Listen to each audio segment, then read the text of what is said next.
es Tribuna Política, es un placer que nos acompañe cada mañana. Recuerde, por favor, que usted puede seguirnos a través de Radio América HD o 780 AM.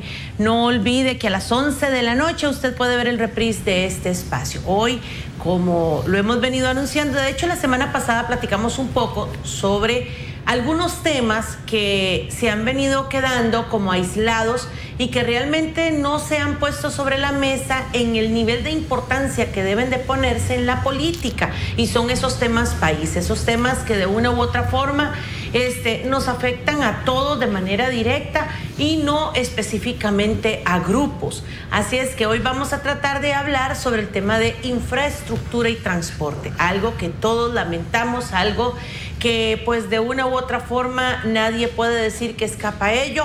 Así es que para hablar de este tema nos acompaña el economista y especialista en temas de infraestructura, el señor Federico Villalobos. Muy buenos días. Muchísimas gracias, un gusto estar aquí con ustedes. Y por supuesto, muy buenos días a nuestros compañeros de equipo, don Vladimir y de la Cruz, y a don Sergio Araya. Don Sergio y don Vladimir, muy buenos días. Buenos días.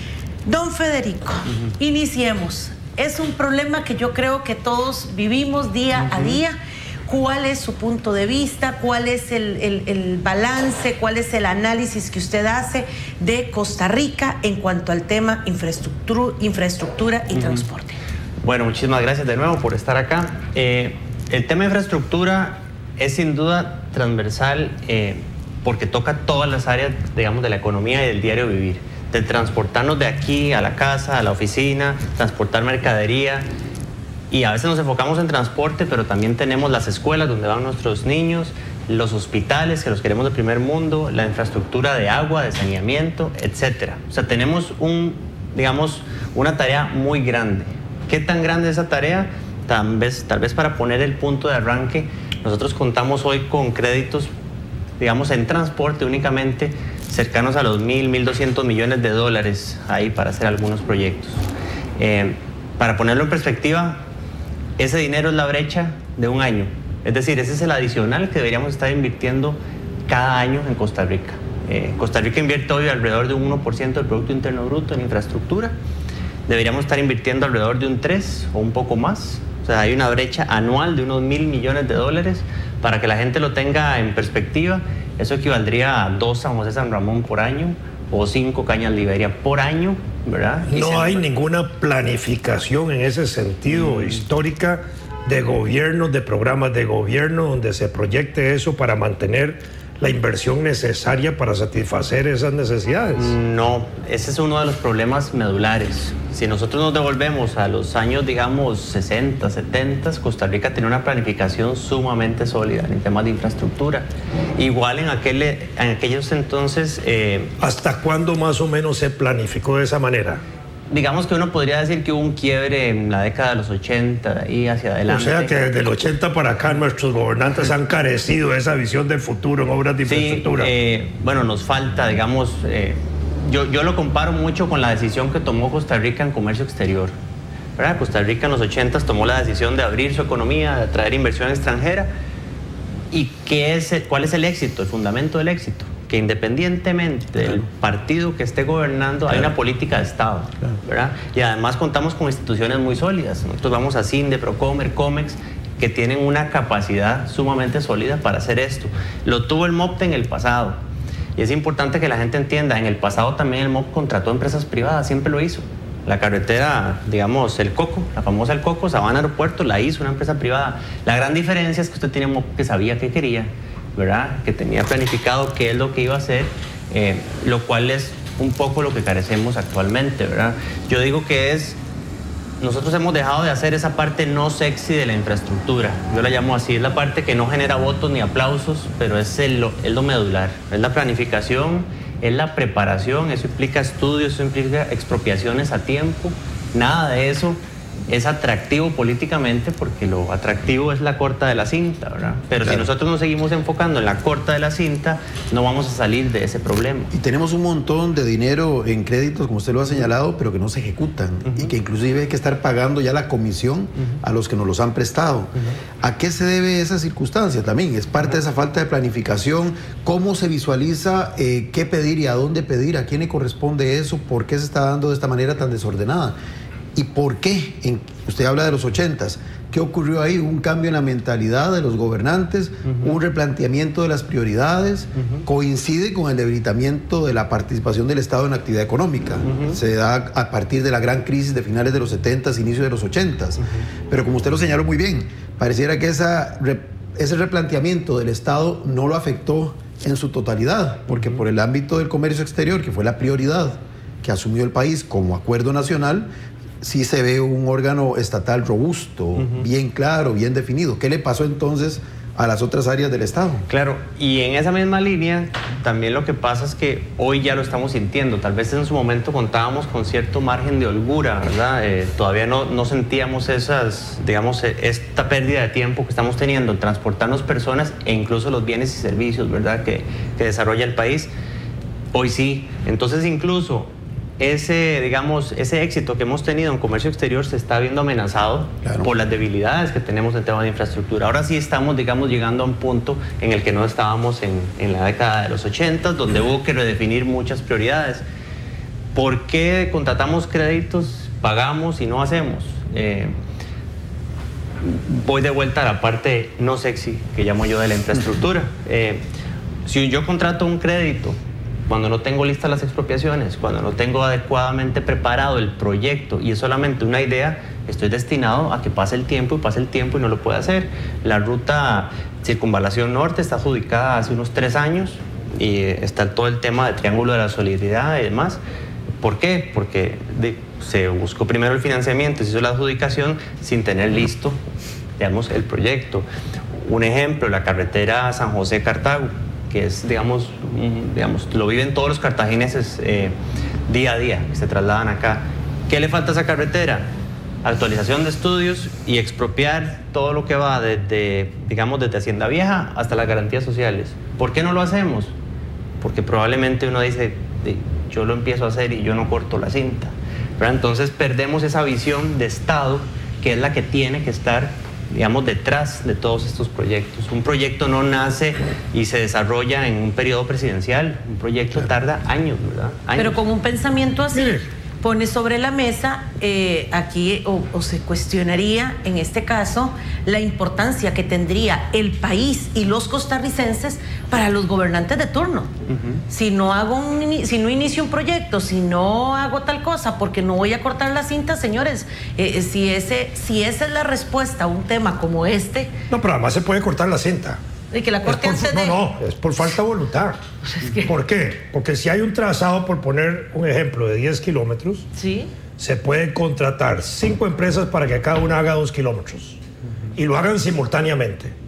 Mientras no tengan una desviación de 80 metros, ¿verdad? Solo de centímetros, no hay ningún problema. Pero en la planificación que tenemos en este país, con los GPS y con toda la tecnología, no hay excusa para que pueda desviarse 80 metros una carretera. Si en los Alpes, que cruzaron 50 kilómetros, apenas hubo una diferencia de 30 centímetros, pasando por debajo de la montaña.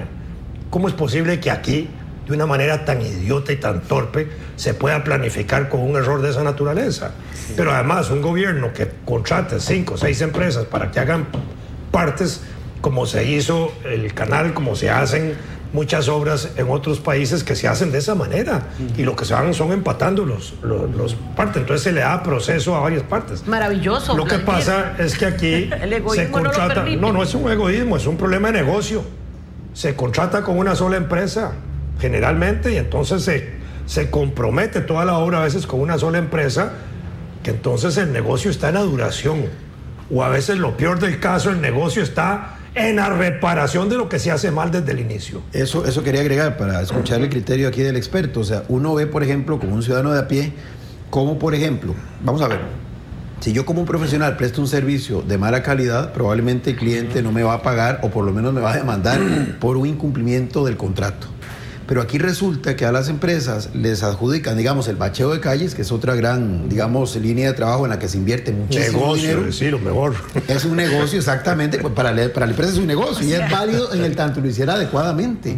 El problema es que usted ve que bachean y a los pocos meses tienen que volver a recarpetear y volver a recarpetear. Pero entonces, por la mala calidad de los productos, serio. Claro, pero entonces, ¿qué es lo que pasa? Que son las mismas empresas las que lo vuelven a hacer. Entonces uno dice, bueno, pero ¿por qué no lo sancionan? Por ejemplo, si una empresa queda técnicamente demostrado que lo hizo mal, que quede, no sé, 2, 3 años al margen de poder participar en una licitación de esta naturaleza.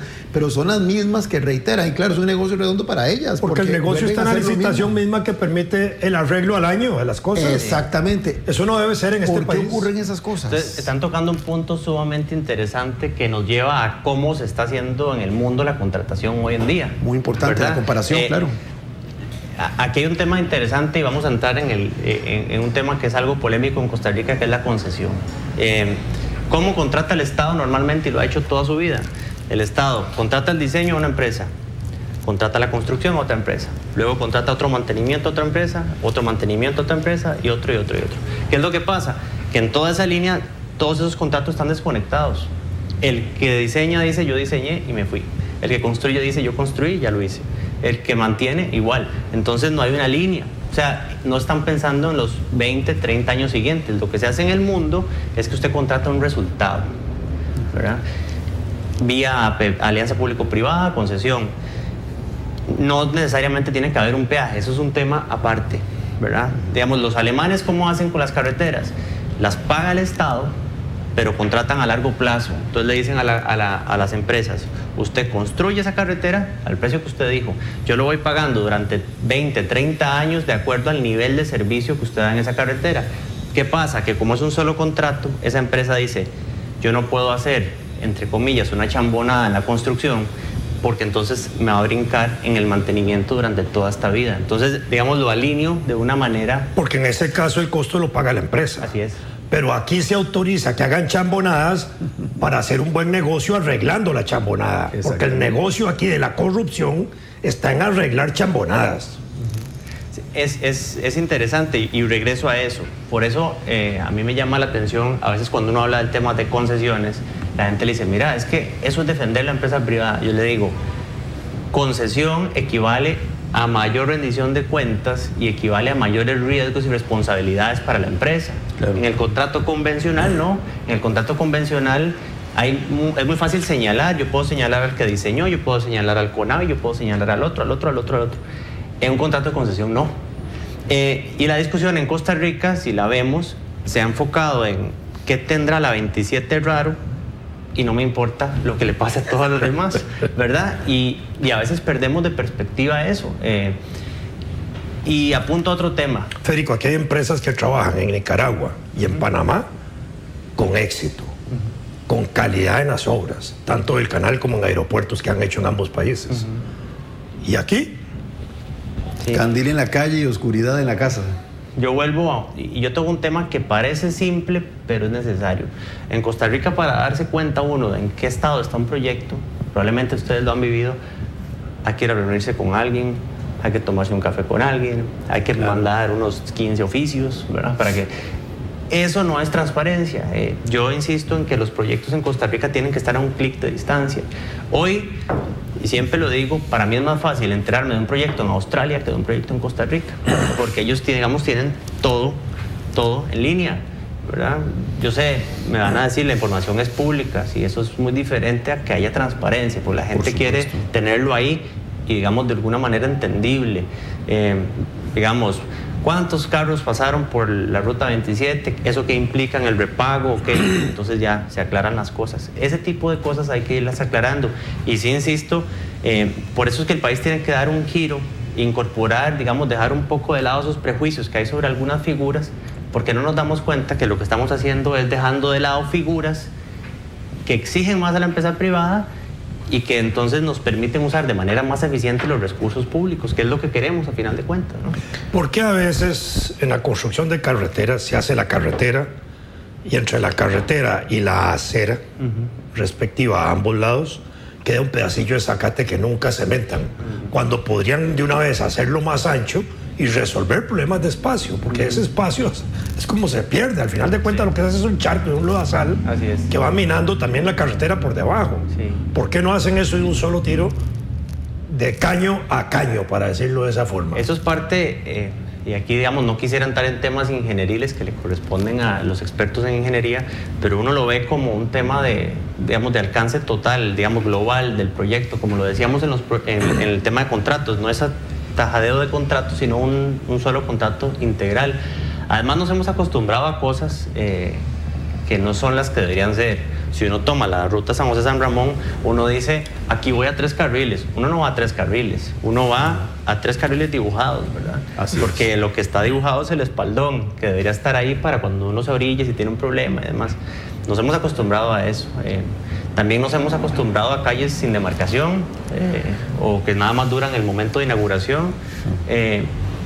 Hay muchas cosas. Yo siempre digo que es como en los años 80, devolviéndonos otra vez a aquella década, el ojo tico, lo más grande que veía en centros comerciales era el Centro Comercial del Sur, el Centro Comercial de Guadalupe, y para maravillarse había que ir a Estados Unidos y ver aquellas grandes cosas, ¿verdad? Hoy ya nada nos sorprende, porque a cualquier lado de Costa Rica que uno vaya hay un gran mall y... Que no envidia nada con los malls en el extranjero. No, son nada. Prácticamente iguales, tienen el mismo diseño. Entonces ya usted sale y no se sorprende. Carreteras sí. Porque carreteras y transporte en general seguimos con el ojo de los 80s, en el ojo digamos, de aquellos centros comerciales pequeñitos que habían antes. Eso no lo cambiamos. Entonces todavía estamos en un momento donde nos maravillamos por cualquier cosa y estamos perdiendo de vista realmente lo que tenemos que hacer. Son cosas sumamente grandes. Ahora, Federico, ¿es inconveniente, lo pregunto, digamos, esperando su criterio técnico, que se separe la construcción de carreteras como lo tenemos en nuestro país, que unas son nacionales, que son como el 20% apenas, y el resto son cantonales que en teoría le corresponden a las municipalidades, cuando sabemos que estas últimas, además, con todo el respeto, no tienen la capacidad, no la tiene ni el Estado central, por lo que aquí estamos más o menos esbozando, mucho menos la van a tener 81 u 82 municipalidades. ¿Se podría o sería un paso, digamos, en una visión integral, reformar ese concepto, digamos, crear una suerte de ente que se responsabilice de la construcción y el mantenimiento de toda la infraestructura vial, indistintamente de si es cantonal o nacional? Yo creo que es importante, digamos, esa descentralización que ha habido hacia los municipios y yo apuntaría más, digamos, ¿quién hace hoy la tarea en el Estado para hacerlo, digamos, amplio? ¿Quién hace la tarea en el Estado de, digamos, decir, una municipalidad dice, yo ocupo hacer un contrato para renovar todo el casco central de carreteras? ¿Quién me ayuda a hacer un contrato de esos? Hoy no hay quien lo ayude. Yéndose un poquito más grande, no sé, llega el MEP y dice, mira, yo quiero hacer una concesión de escuelas. Ahorita les explico, porque eso suena como que voy a privatizar la educación y no es así. Voy a hacer una concesión para el desarrollo de infraestructura escolar. ¿Cómo la hago? Entonces, ¿quién me ayuda? Lo que sí apuntaría yo es que tiene que haber un ente y pequeñito, para que no pensemos en esos grandes monstruos, ¿verdad? Que articule eso y que eduque al sector público en cómo hacer, ¿verdad? Porque el sector público necesita in-house o, digamos, de planta, un equipo que sepa cómo gestionar este tipo de proyectos y que guíe. Hoy no. Entonces la administración a cualquier cosa le puede decir que sí, o tal vez le dice que no a algo bueno porque no sabe exactamente qué hacer. A mí me produce muy mal olor, digámoslo así. Yo prefiero ser grosero en este programa para que la gente nos entienda, porque son los que están sufriendo las carreteras y todo eso. Por supuesto. Cuando uno viaja aquí en el interior de la ciudad y uno ve la construcción de un gran edificio, de un gran condominio, uno ve ahí las placas así, los grandes anuncios, ingeniero tal, empresa tal, arquitectos tales y tales, pero cuando uno construye carreteras en este país no hay un solo anuncio, no hay nadie responsable, no hay ninguna empresa que se quiera dar el lujo de anunciarse haciendo aquella carretera, y aquellos arquitectos e ingenieros a cargo de esa obra anónimos. Entonces uno dice, esta caraja huele mal. Sin duda. Y retoco y revuelvo el tema. Costa Rica lo que tiene que ir es pasando a un tema de contratación por resultados de largo plazo, ¿verdad? Hoy uno dice, bueno, ¿quién es el responsable del aeropuerto Juan Santa María? Y todo el mundo sabe que es Aeris. Sí, claro. ¿Quién es el responsable de la terminal de contenedores? APM Terminals. ¿Quién es el responsable de la 27? Global Vía. Ese tipo de proyectos, y no estoy diciendo que todo tenga que ser por esa figura, lo que quiero decir es que este tipo de proyectos transparentan mucho las cosas, usted sabe a quién señalar y es uno solo, ¿verdad? No es ese de que fue fue el otro, fue el que diseñó, fue el que construyó, no, es uno. Pero el gobierno igual contrata una o dos empresas que son las que por lo general... No sé si usted ha viajado a la zona sur, a las zonas bananeras. Así es. Usted viene por la... ¿cómo se llama? La costanera. Y entra uno ahí a las... Hay áreas donde a veces no está bien hecha esa carretera, puro bacheo, pura lastre.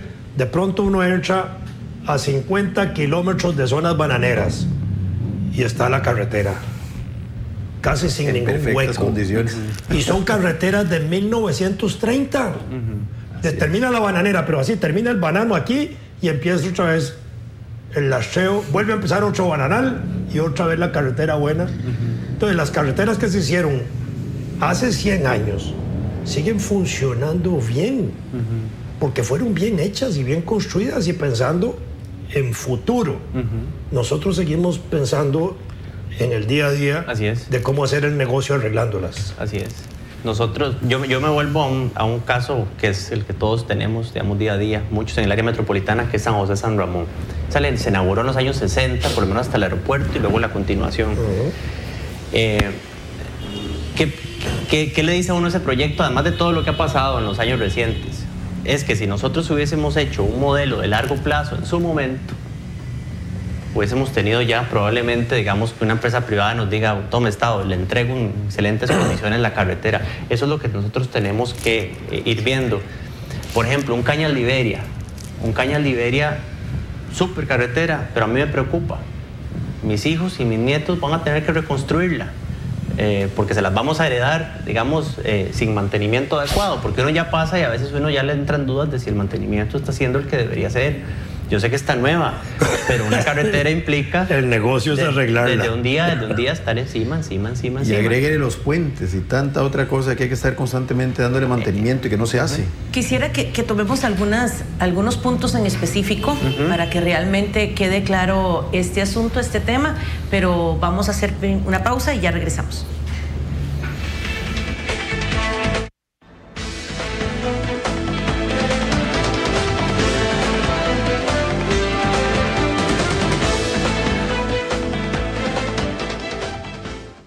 En Diario Extra te damos el regalo de papá. Una motocicleta Fox 150, un combo de sillón reclinable, pantalla de 40 pulgadas y mini theater, y un combo de pantalla de 32 pulgadas, tablet y un celular.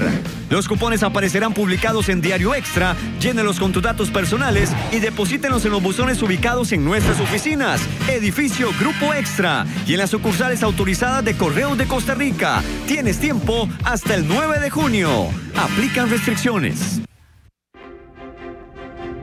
Este jueves 22 de junio, a partir de las 7 de la noche, Extra TV te trae en directo desde el Colegio de Abogados y Abogadas de Costa Rica a Carlos Alvarado y Wilmer Ramos en el debate del partido Acción Ciudadana. Vamos rumbo a las elecciones 2018. Solo por Extra TV.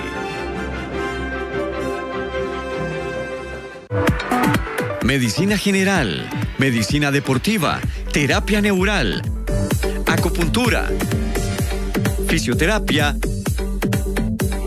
nutrición y ventosas. Usted tiene una cita con el Dr. Naranjo en su espacio Medicina Alternativa.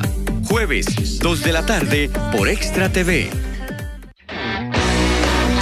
Manténgase enterado del acontecer de las diferentes disciplinas deportivas. Más Deporte TV. Sábados, 1 de la tarde. Aquí, por Extra TV.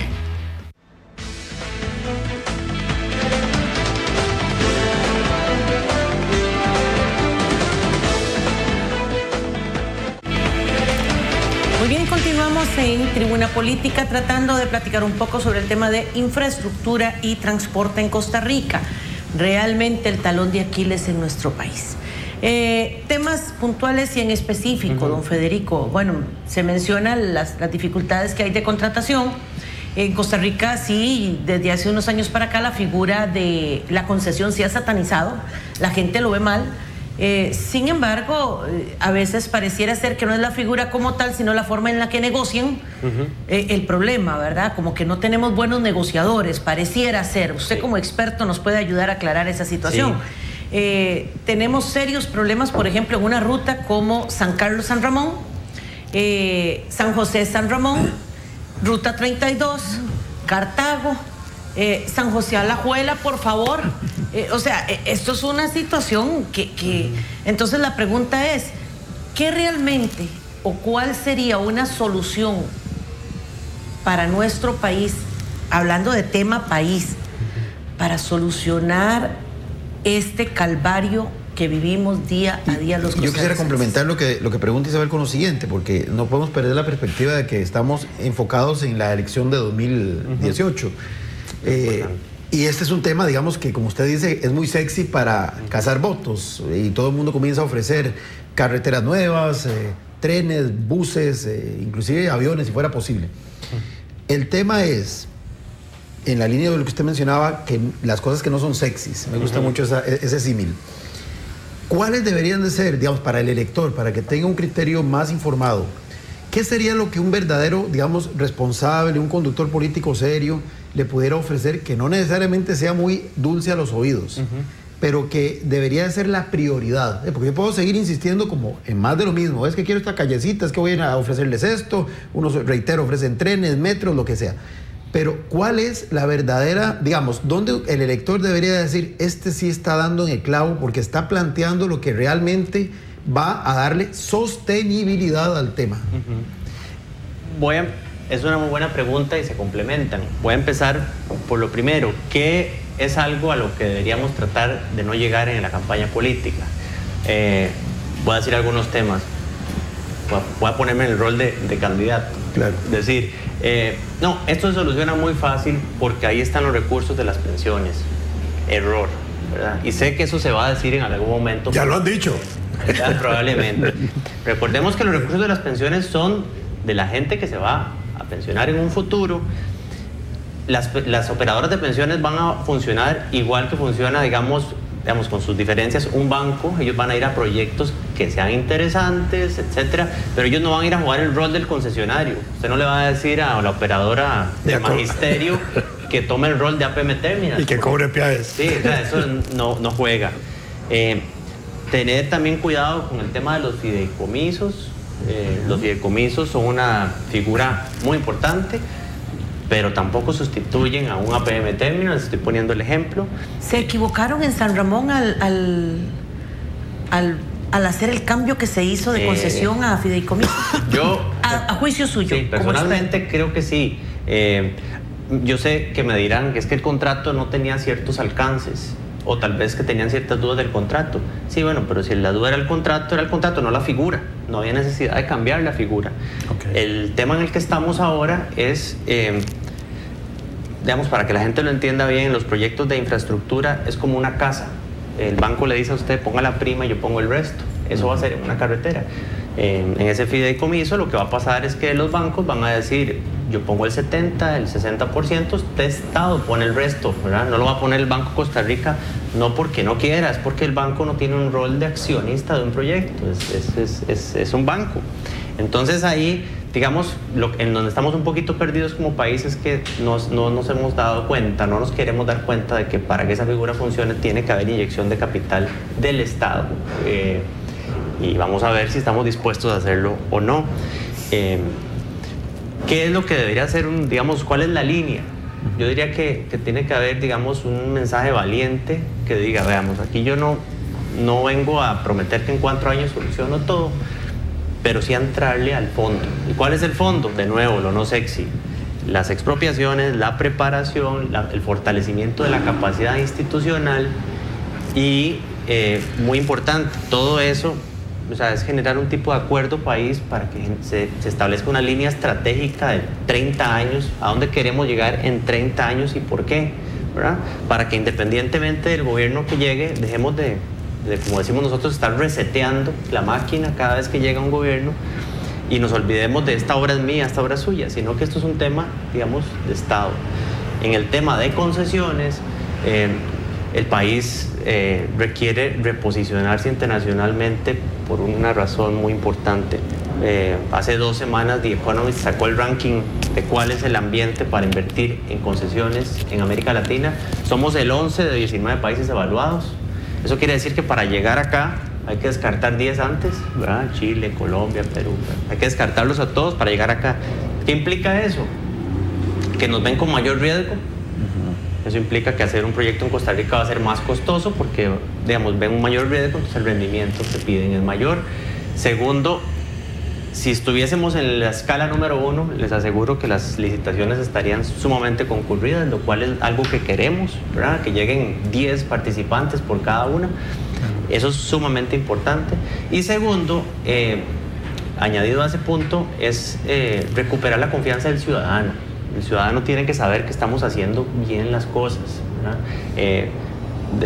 De nuevo, en comercio exterior la discusión se puede dar desde un punto de vista de yo creo que la apertura tiene que ser más o menos, pero nadie se pone a cuestionar, no, es que en COMEX no saben sobre tratados, no, sí saben, ¿verdad? Ese es, digamos, el tipo de nivel al que debemos aspirar en obras públicas para poder saltar ahí, y sin olvidar la parte, digamos, otras obras de infraestructura críticas, porque nosotros a veces pensamos solo en el asfalto, pero tenemos escuelas. Hace poco, digamos, hemos visto noticias del fideicomiso del MEP. Quiero contrastarlo tal vez con un programa de concesiones que sacó el gobierno uruguayo, que esto viene impulsado desde el gobierno de Mujica hacia la fecha, para concesionar $400 millones en escuelas. Interesante que es un gobierno conocido de izquierda, por aquello de que no se ideologice este tema. Claro, igual El Salvador lo está haciendo. Otro gobierno de izquierda. Otro gobierno de izquierda. Y de frente a Farabundo Martí, todavía más radical. Así es, y lo están haciendo. De hecho, en institucionalidad salieron de primeros en este ranking que les decía, El Salvador. Uruguay lo está haciendo. ¿Qué es lo que hace Uruguay? Los maestros y el servicio, digamos, de educación lo retiene el Estado siempre. Lo que hace es decirle al sector privado, construyame las escuelas. Eso sí, yo se las pago hasta que estén operando. Y se las pago con base en ciertos niveles de servicio. Antes no. Digamos, lo que vimos hace poco en las noticias de que hay un faltante, X cantidad de millones en el proyecto que está haciendo el MEP, eso no sería justificable en un proyecto de esta naturaleza, ¿verdad? Porque los riesgos están bien distribuidos, no como en el caso que vimos acá.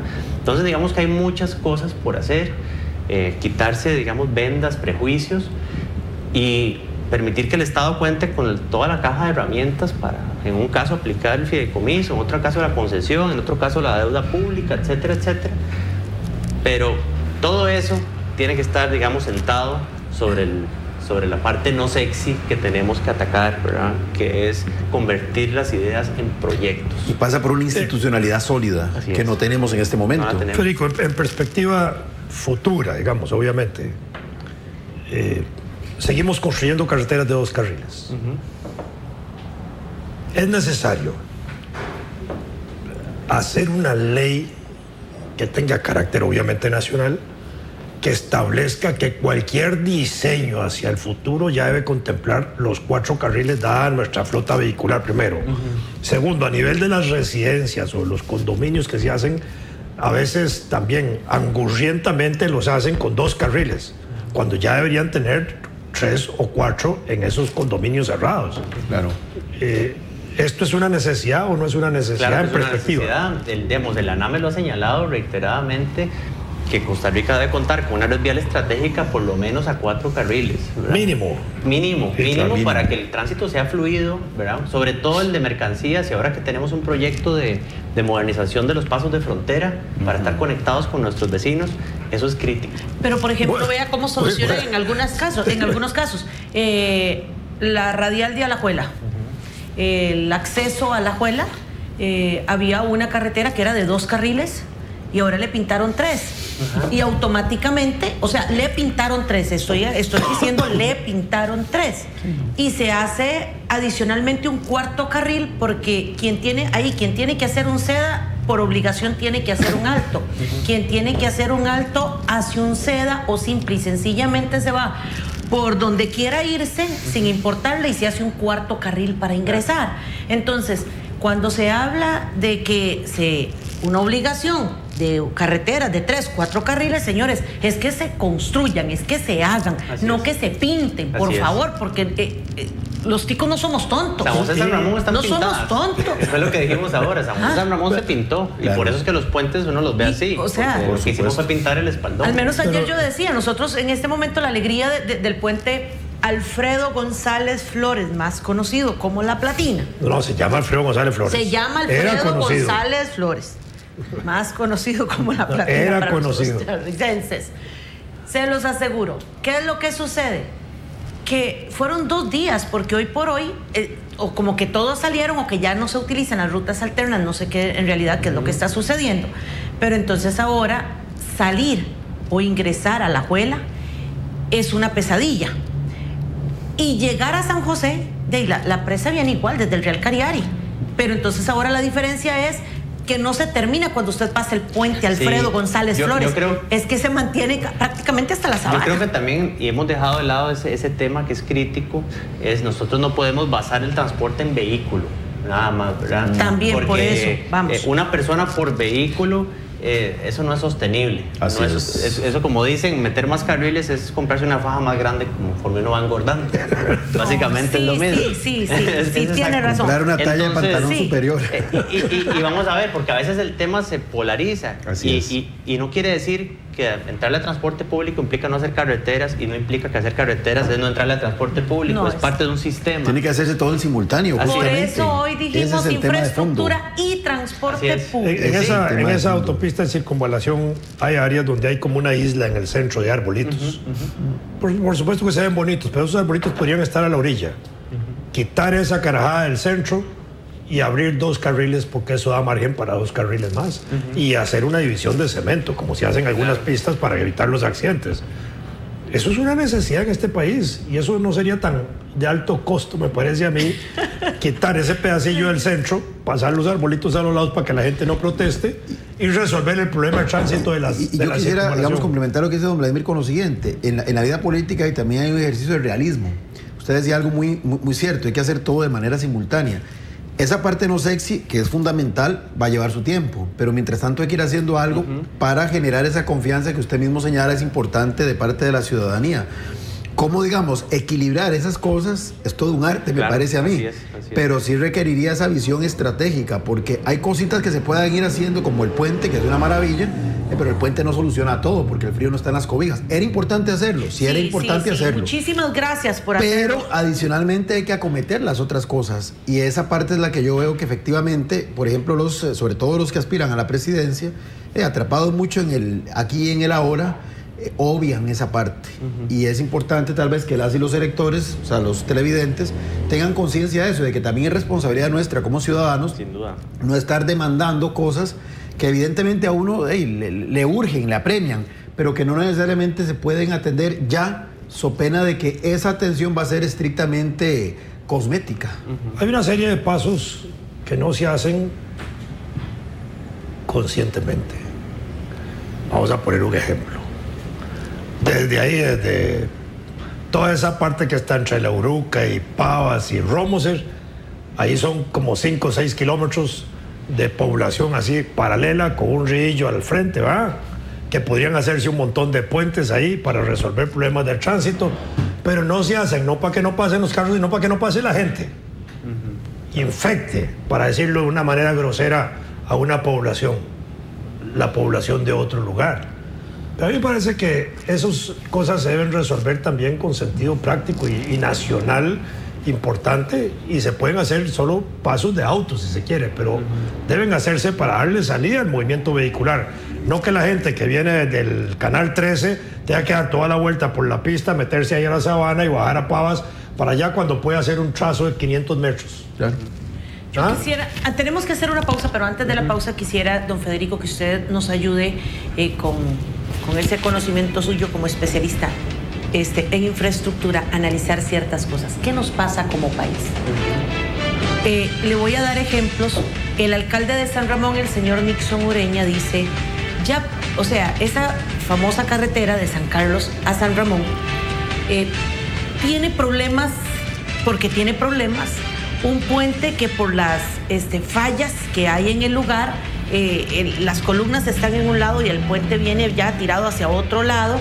Se han hecho ciertas modificaciones, han tratado de hacer de todo. Ahí hay una serie de denuncias bastante serias, pero ellos dicen, señores, por aquí no pasa. Por San Ramón no pasa, ¿ok? Entonces, ¿qué es lo que tenemos? Una construcción de muchísimos años que hoy por hoy se encuentra con un cantón que dice, por aquí no. Señores, no funciona. Entonces, no se planificó. ¿Qué es lo que realmente hay detrás de cada una de estas cosas? Municipalidades, don Sergio. Quizás yo no voy a decir aquí si tienen capacidad o no tienen capacidad. El tema es que cuánto es el rubro, ahora porque les dieron un poquito más porque dieron una pelea, pero cuál es el rubro en dinero que tienen las municipalidades para trabajar carreteras y cuál es el monto o cuál es el nivel de carreteras, la cantidad de carreteras o de kilómetros que le corresponde al tema cantonal y cuál es el que le corresponde al nacional, que se deja la mayor parte del pastel en cuanto a dinero se refiere. Entonces, ante este panorama, una serie de créditos que, si bien es cierto, lo ponían sobre la mesa ustedes al inicio, aquí necesitamos hablar de algo. Hay un crédito que a mí me ha llamado la atención que se hizo, y hasta hay una unidad técnica en el MOP para manejarlo, para que las municipalidades hicieran proyectos. Y lamentablemente a ningún alcalde le interesa eso porque dicen que es difícil y los otros dicen que no es que sea difícil, sino que los alcaldes no funcionan, ¿verdad? Entonces aquí el asunto es, ¿qué necesitamos como país? Porque esto es una maraña por todo lado donde lo veamos. Si no es Ana, es Juana, dijo la abuela. Pero ¿qué es lo que sucede? Nunca concretamos las cosas, nunca llegamos a ver nuestros sueños concluidos en X o Y circunstancia y menos en la parte de infraestructura. Hacemos la pausa y que por favor don Federico nos trate de desenredar este moño.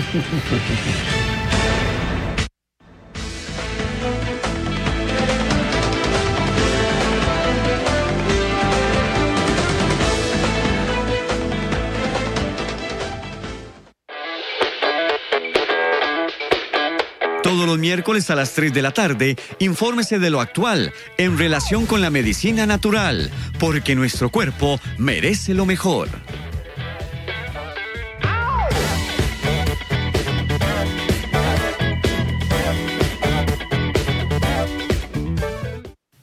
Rincón Taurino se transmite todos los sábados a las 2 de la tarde. Un espacio dedicado al arte taurino y equino. Entrevistas, montadores, ganaderías, cabalgatas y muchas sorpresas más. Solo por Extra TV, el canal del pueblo.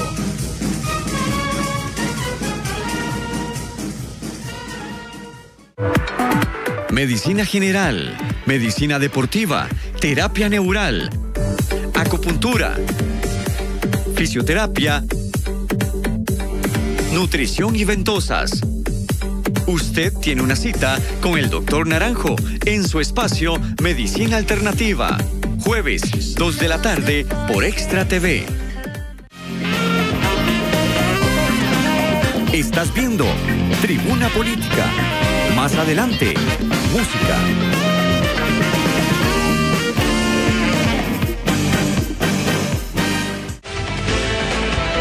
Continuamos y quisiéramos escuchar al especialista realmente en una maraña que tenemos. ¿Cuál considera usted es la solución a esos problemas? No estamos planificando bien. ¿Qué es lo que nos pasa como país? Sí, bueno, regresemos a los 60. Si uno ve los planes viales y de transporte de esas épocas, uno se maravilla. Y uno dice, ¿quién era esta gente, verdad? Es como ir a ver las pirámides, ¿verdad? ¿Cómo hicieron esto? Entonces es parecido en el tema de transportes. Lo hicimos, lo podríamos volver a hacer. Costa Rica no planificamos, porque es culpa de todos, claro, ¿verdad? No solo de los tomadores de decisión, sino como decíamos ahora, los ciudadanos, porque nosotros aplaudimos solo la corta de la cinta, pero no le aplaudimos a los que toman decisiones para empezar digamos, a gestar proyectos nuevos. No planificamos, no preparamos, ¿verdad? No expropiamos a tiempo. En el caso de la carretera San Carlos, la conexión, hay un estudio de preingeniería que tiene CONAVI que señala que, digamos, la ruta económicamente más viable, económicamente, no es financieramente, económicamente, o sea, la que genera mayor beneficio, es conectar vía Naranjo, la Bernardo Soto con la carretera. Eso, pues, debería ser tan sencillo como decir, bueno, esta es la que técnicamente es la que va y es la que va, punto, ¿verdad? Son como 9 kilómetros. ¿Qué deberíamos estar haciendo? Ya el tema de las expropiaciones, que tengo entendido que algo se está haciendo en esa materia para conectar eso. Pero no solo pensar en, porque ese es el proyecto que tenemos hoy, también tenemos que preguntarnos cuáles son los proyectos que necesitamos en 15 años. Aeropuerto Orotina. Empecemos a expropiar hoy si necesitamos hacer algo dentro de 15 años, ¿verdad? Etcétera. Porque si no lo hacemos, pues sencillamente vamos a seguir en lo mismo. Es que estamos en una desesperación.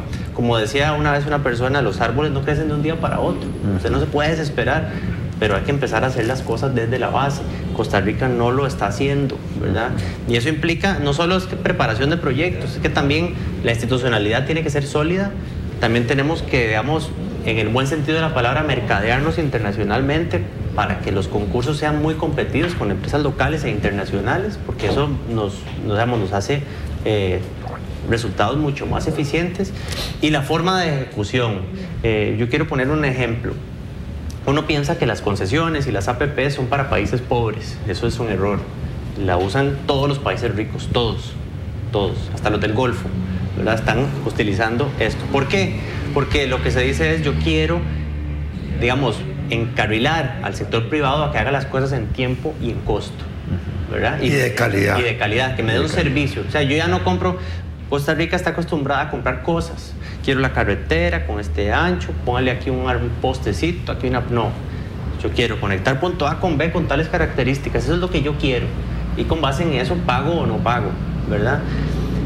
China, que la semana pasada le degradaron su calificación crediticia, es interesante porque mucho de ese problema que está teniendo China es derivado de la infraestructura. Y uno dice, qué raro, si la infraestructura produce desarrollo. Sí, la producen en tanto usted la haga de manera eficiente. China, hubo un estudio de la Universidad de Oxford que salió recientemente, el año pasado, que decía, la mayor parte de los proyectos chinos presentan un 30% de sobrecosto. Los hacen en tiempo, pero con sobrecosto. Y la mayor parte tiene, digamos, mal estimadas las demandas. ¿Y qué pasa? Que entonces le meto un montón de plata donde van a pasar poquitos carros y casi no le meto nada donde hay un montón de carros. Entonces distribuyo mal los recursos con sobrecostos. Entonces al final esos proyectos no me generan valor económico en el largo plazo, sino que me lo destruyen. Entonces China, digamos, está tratando de cambiar un poco el modelo en esa vía. Entonces también hay que tener cuidado. Yo sé que no estamos en ese escenario nosotros, porque más bien estamos necesitados de hacer mucho. Lo que quiero decir es que hay un tema que muchas veces está desconectado, que es la sostenibilidad fiscal. Claro. O sea, la responsabilidad fiscal va de la mano con infraestructura. Porque siempre decimos, no, los proyectos se pagan solos, porque yo hago eso y me genera desarrollo. Sí, pero si usted pudo haber hecho ese mismo resultado por $100 millones, ¿para qué va a terminar pagando 300?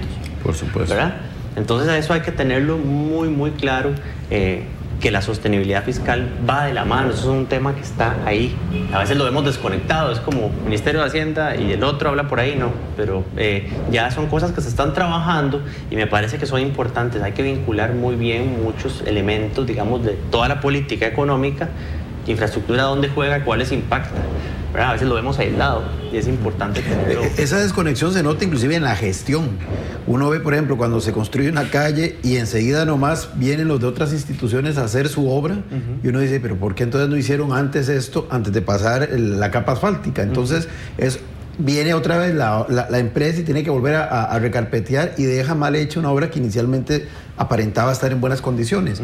Veo, digamos, casos como el de este nuevo sistema de alcantarillado de aguas negras, que tiene colapsadas, por ejemplo, todas las calles del cantón de Vázquez de Coronado. Una cosa impresionante. San Pedro y de Sabanilla y Montedioca. Es una cosa impresionante que va restándole confianza en la línea de lo que mencionábamos, porque toda la gente puede sentir que el proyecto era importante.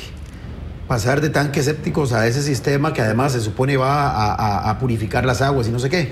Pero la gestión pasa como con el tema de la concesión, la figura no es la que es en sí mala, pero la gestión genera la desconfianza y la insatisfacción por parte de la gente. Claro, la gestión, y algo que se nos olvida muchísimo es la comunicación. Desde luego. Hay proyectos que han fracasado por eso. Ahora que hablábamos de San José San Ramón, tal vez si nos vamos a temas de contrato, puede ser que entremos ahí, pero si uno lo ve en el fondo hay un tema de comunicación, pesado, que hace que el proyecto fracase. Y así puede pasar con cualquier proyecto, el técnicamente más, digamos, fino del mundo. Si usted no lo comunica bien, fracasa. Transporte. En transporte, creo que un tema medular que no debemos, porque ya nos pasó, es el tema del ferrocarril. En el año 2009, Costa Rica tenía lista la licitación del tren eléctrico metropolitano, con sus alcances, ¿verdad? Porque alguna gente decía que el alcance debía ser otro. Pero se votó, o sea, se cayó. ¿Por qué se cayó? De año electoral, los fuegos van y vienen, evitémoslo otra vez, ¿verdad? Ya pasaron 8 años. El país está hablando ahora del tren rápido de pasajeros, que es un proyecto muy interesante, tiene estudios, tiene el apoyo. Yo creo que el país debería ir por esa línea.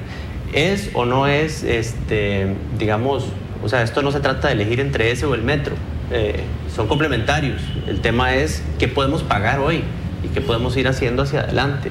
Pero yo creo que un tema como el de ferrocarril no merece que le demos otra vez reset y lo mandemos otra vez a espera, ¿verdad? Nos pasaron ya 8 años en que tuvimos ahí, digamos, a las puertas un proyecto de ferrocarril para el área metropolitana y lo dejamos ir.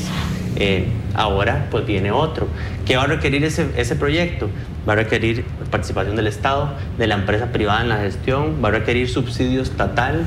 Lo digo porque después la gente se asusta cuando estas cosas pasan y es perfectamente normal. Los proyectos de pasajeros, para garantizar una tarifa adecuada, requieren un subsidio estatal. Vale la pena y me parece que le cambiaría, digamos, la dinámica de movilidad en el área metropolitana. Así que esos son tipos de proyectos que yo creo que tienen que apuntarse y no olvidar que el fondo de las políticas, o mejor dicho, el objetivo es el ciudadano, ¿verdad? No es ni la carretera ni el Estado, es el ciudadano. Entonces eso es un tema central. Y aquí hay otra, me imagino que tendrá sus amigos y tendrá sus enemigos un proyecto como ese a conveniencia de algunos que viven de otro tipo de transporte. Todos los proyectos tendrán. De otro tipo de transporte. No son químicamente puros los proyectos. Sí, lo que sí tenemos que ver es que, digamos, el ferrocarril, el autobús, el metro, el tranvía, todos son uno va a las grandes ciudades del mundo, están todos los sistemas, digamos, conviviendo. Sí, interconectados. Sí, y también tiene que haber un cambio de cultura en Costa Rica. En Costa Rica yo uso mucho el autobús cuando puedo. Y mucha gente le puede decir a uno, ¿y usted por qué usa el bus? Profesional, tiene que andar en carro. Ese tema cultural hay que cambiarlo, porque la misma persona que en Costa Rica no se anima a usar el bus, sale a Nueva York y lo primero que hace es tomarse una foto en un autobús o en el metro, ¿verdad? Entonces hay que ir cambiando un poquito esa cultura también, y por eso digo, muchos de la culpa de los ciudadanos. Lo mismo los choferes, que aquí no respetan las leyes, cuando van a Estados Unidos respetan todo. Ah, claro. Exactamente. Pues es un problema de cultura, efectivamente. Totalmente. Estamos de acuerdo. Totalmente. No, definitivamente este es un tema de nunca acabar y que merece ser analizado. Aquí hay una obra de infraestructura que son las líneas de tren que cruzan toda la ciudad. Sobre eso se pueden montar aéreas, carreteras con paros y dobles vías y todo lo que uno quiera, como hacen en otros países. Y aquí tendríamos ya, sin necesidad de expropiar, porque ya está la obra ahí lista, para hacer un doble canal. Sí. De hecho, lo que se quiere hacer ahí con el TRP es elevar el ferrocarril. Exactamente. Yo quisiera tal vez rescatar y como cierre, don Federico, si hace falta entonces una institucionalidad pública.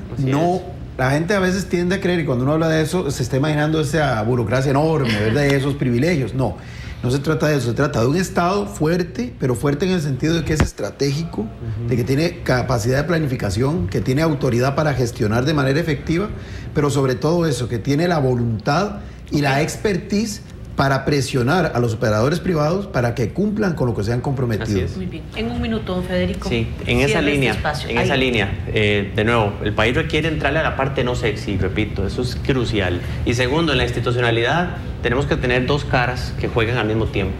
La capacidad de ser fuertes para fiscalizar, pero también la capacidad de brindar las condiciones que nos vean como un buen socio.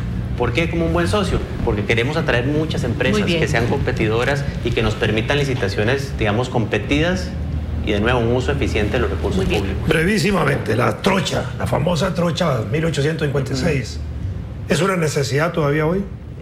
Pues eso es un tema que se lo dejaría a los ingenieros, porque no es un tema que yo tendría, digamos, la responsabilidad o la capacidad o los elementos para contestarlo. Muy bien, muchísimas gracias, don Federico. Encantado. Gracias, compañeros. Gracias. Los esperamos el día de mañana, si Dios lo permite. aquí en Tribuna Política a partir de las 7 de la mañana. Que pasen un día.